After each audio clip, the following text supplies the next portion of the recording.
Eh ben, entre Captain Marvel et l'élimination du PSG hier, moi j'ai encore passé une journée très prolifique. Non, je ne pleurerai pas, non, je ne m'en donnerai même pas la peine.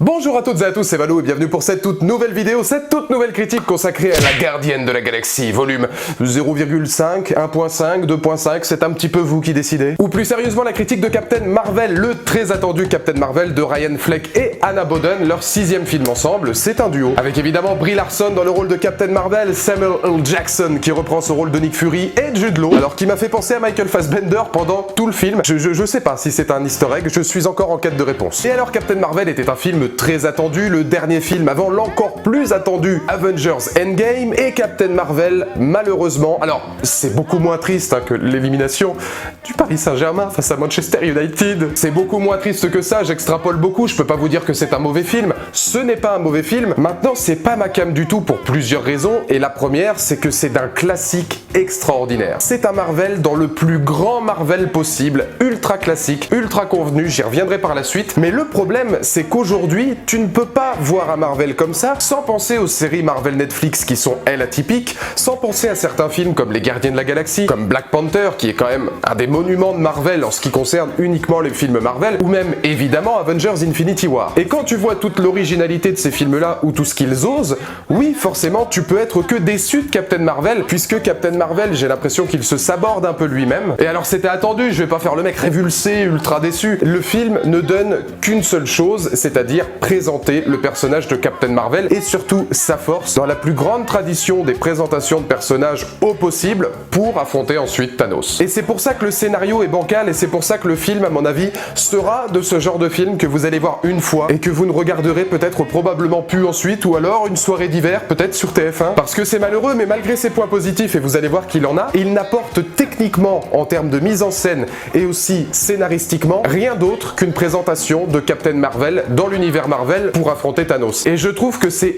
vraiment dommage parce que c'est limiter Captain Marvel à peu de choses. Parce que vous allez voir qu'il y a des points positifs, alors pour moi l'un des plus gros points positifs, et j'avais des doutes, c'est Brie Larson en Captain Marvel. Il faut savoir que Brie Larson c'est un petit peu l'effet Benedict Cumberbatch, c'est-à-dire que je l'aime beaucoup en Captain Marvel comme Cumberbatch je l'aime en Doctor Strange, mais c'est pourtant pas des acteurs ou des actrices qui me marquent dans chacun de leurs rôles, et c'est pas du tout des acteurs où je vais me précipiter pour voir leur métrage. Et je dois avouer que je l'ai trouvée très convaincante, elle est badass, elle a de l'humour, elle a vraiment une capacité d'empathie vis-à-vis du spectateur qui est très intéressante, et ça a été une bonne surprise. Non seulement elle, mais aussi ses duos, et là forcément obligé de revenir sur le personnage de Nick Fury, c'est même un petit peu à regretter que par la suite du métrage, je trouve qu'on efface un petit peu trop le personnage de Samuel L. Jackson à mon goût, mais leur duo est atypique et fonctionne puisque l'alchimie entre les deux acteurs prend vraiment. Ce qui est d'ailleurs encore plus intéressant, c'est qu'au sein même de l'œuvre, c'est un petit peu Captain Marvel et tous les événements qui ont lieu en 1995 qui vont forger Nick Fury à devenir le Nick Fury qu'on connaît aujourd'hui, qui est au courant des histoires d'extraterrestres, de l'univers, etc. Pour l'instant,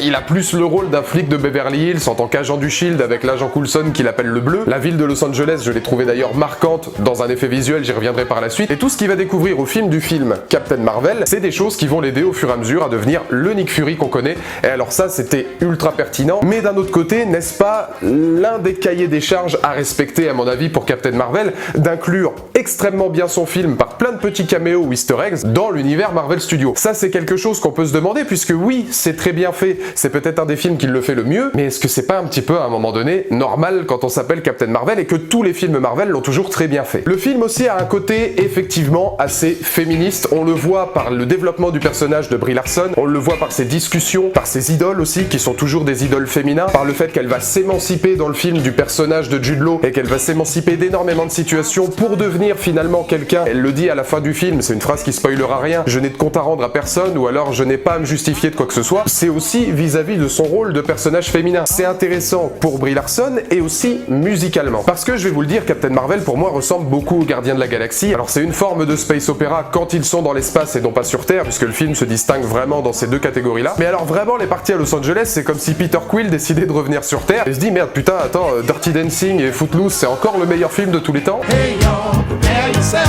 for the rubber band. Man. Et mais la musicalité est bonne, puisqu'on a non seulement du Nirvana à un moment donné, mais aussi une musicalité, et ça c'est plus original, entièrement féminine. C'est-à-dire qu'on va avoir une soundtrack quasiment exclusivement composée de morceaux féminins. Alors c'est pas anodin, aussi vis-à-vis des paroles de certaines chansons qui s'y à merveille à Captain Marvel, mais ça lui donne un petit côté space opéra à la Gardien. Le problème, encore une fois, c'est son côté très classique, où les Gardiens, ça nous offrait quelque chose de nouveau. Là, Captain Marvel, il peut y avoir une bonne utilisation musicale, de bons protagonistes, parce que pour moi, les antagonistes sont tellement convenus que, sans déconner, c'en est presque insultant. Ça n'en fait pas un film où pendant 2h20, tu ne vas pas pour autant trouver le temps long. Et j'ai trouvé malheureusement le temps assez long dans Captain Marvel. L'un des derniers points qui m'a pas mal plu au sein de ce métrage, c'est aussi le visuel. Le peuple crie, notamment la planète des cris, où on va avoir pas mal de civilisations différentes, de l'architecture, un style de vie, comment vivre avec les cris qui est intéressant. Mais ce que j'ai le plus aimé, c'est l'utilisation de Los Angeles, les rues de Los Angeles, le désert, le Nevada, la Californie, qui vont à merveille avec Captain Marvel en moto, etc. Enfin, c'est vraiment des plans qui peuvent être relativement iconiques dans le film Captain Marvel, mais aussi ce côté 1995 qui donne presque parfois des scènes de course-poursuite. Je pense notamment à une scène en particulier de course-poursuite en voiture de Samuel Jackson avec Brie Larson, vous l'avez sûrement vu dans la bande-annonce, qui combat dans un train. De la manière dont c'est utilisé, avec les voitures old school, avec la musique assez old school de la scène, t'as l'impression d'être dans le flic de Beverly Hills avec Shaft à Los Angeles qui est en train de pourchasser des extraterrestres. Alors je suis venu à Beverly Hills pour aider la police, mais la police elle dit qu'elle a pas besoin de mon aide. Et si la police ne veut pas de mes dons médiumniques, elle perd un grand phénomène. Ça a presque à un moment donné un côté Men in Black. Et ce qui est intéressant, c'est que le maquillage de certaines espèces aliens, notamment les Skrulls, mêlé au CG pour rénover complètement le visage de Samuel Jackson et le rajeunir, là on a atteint un stade qui est bluffant. Oui, franchement, c'est bluffant. Et c'est là que tu te rends compte qu'aujourd'hui, tu peux faire n'importe quoi avec de vrais effets numériques. Parce que Samuel L. Jackson, il a une gueule dans ce film, t'as même pas l'impression qu'il est refait, quoi. Et c'est vraiment bon pour aller vers ce personnage un petit peu plus bout en train, un petit peu plus à la Shaft. Et tous ces points-là font que Captain Marvel, du coup, n'est pas un mauvais film.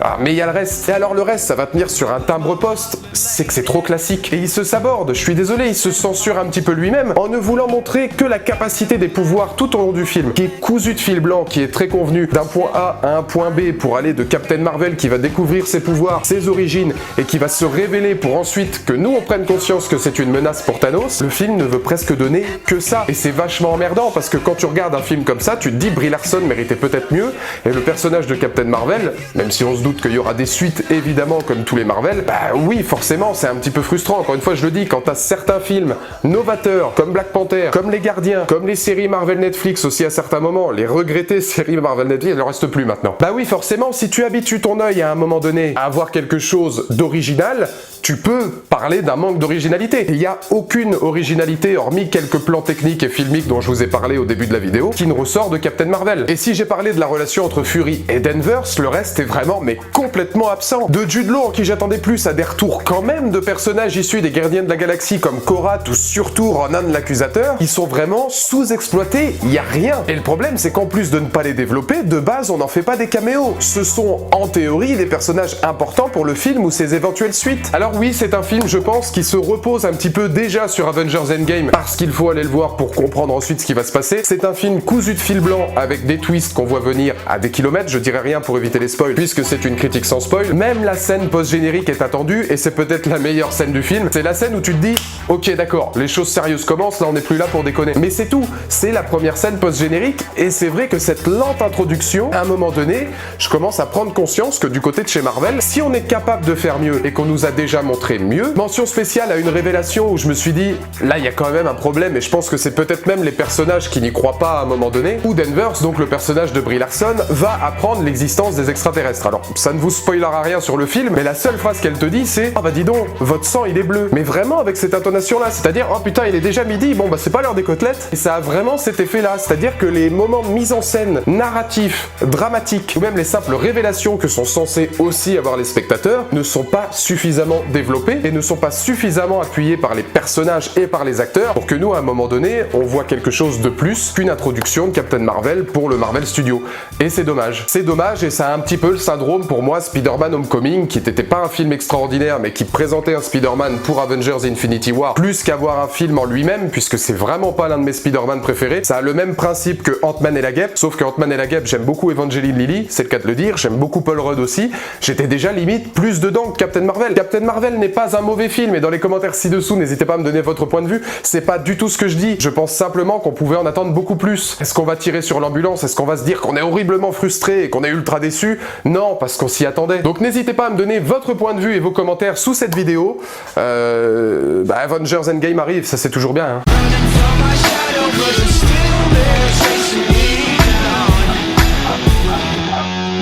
That felt pretty cool.